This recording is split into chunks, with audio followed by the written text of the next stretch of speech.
Hey everybody, it's Brett, your thankful carnivore, with my awesome wife Danielle, Carnivore Art Life, and we're here for another episode of Ask Danielle. Starting off, let's see. We're starting off with a question. Oh, before I forget it, thank you, Kelly Hogan. Oh yeah. I've already got bacon grease permanently attached. Appreciate it. Okay, how do you deal with big tubes of ground beef?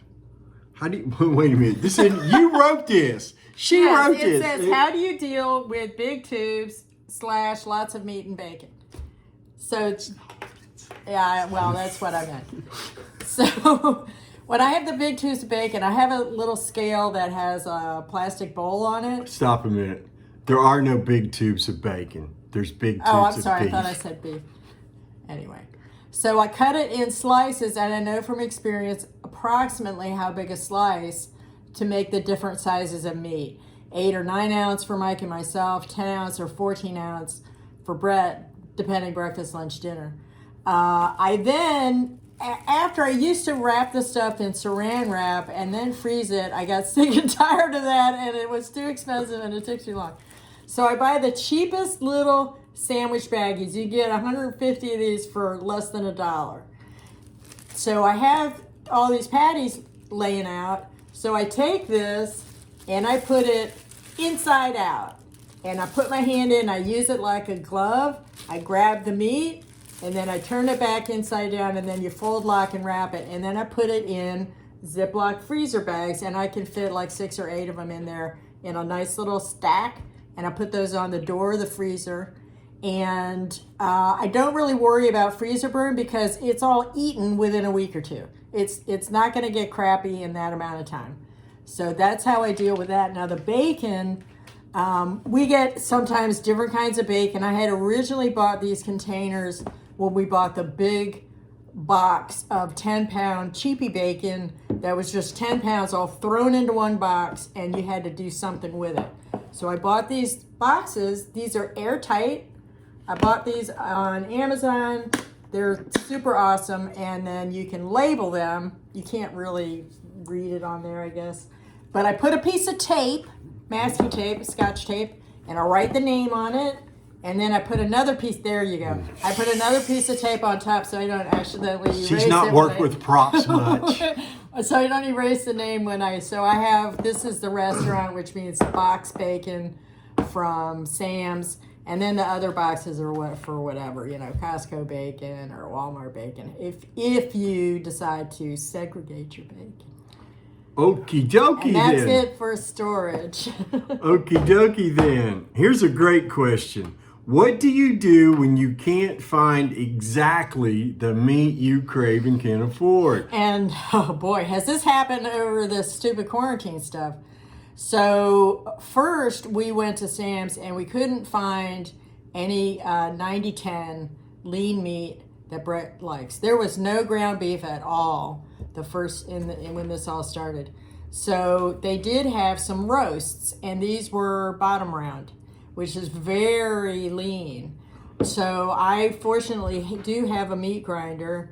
So I ground these up to make his leaner meat, and some of this meat I did mix with some other meat that I already had that is fattier than what he likes. So my hope was the way that I mixed it, it was going to come pretty close to what he wanted, which it was. It was still a little on the lean side, but that can be solved by adding more butter or bacon fat. Bacon grease. Nectar of heaven, I'm telling you.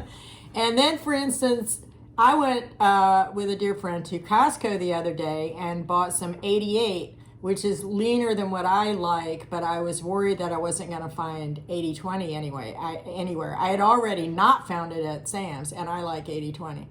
So I tried a hamburger of this, and it was really too lean for me. So I thought, what am I going to do?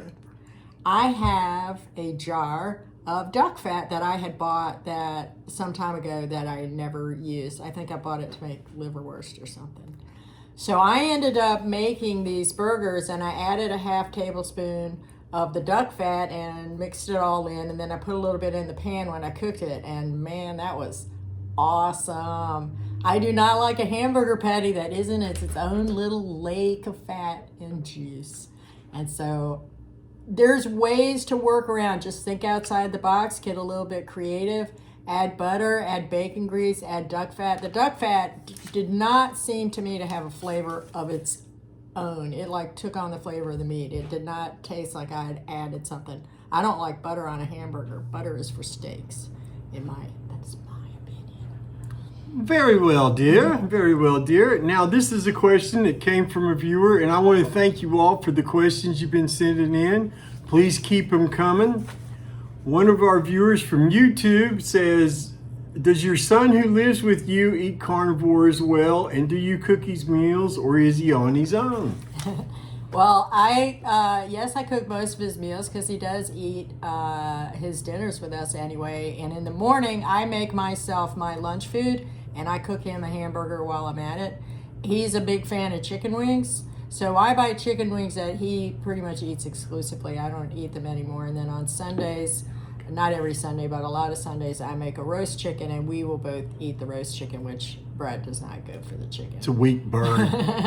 and we'll eat pork chops. So his taste in food is a little bit different than ours, and sometimes he'll go out and, he eats whatever he wants when he's out, because as we all know, this is the diet or way of eating where you eat what you want to eat and what makes you feel good. So there's no rules other than meat.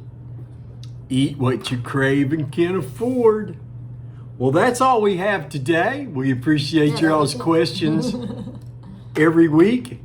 And Kelly, once again, Kelly Hogan, My Zero Carb Life. Check her channel out. We appreciate her so very much. Y'all have a great day. Remember, you've got something to be thankful for. We'll see you next week.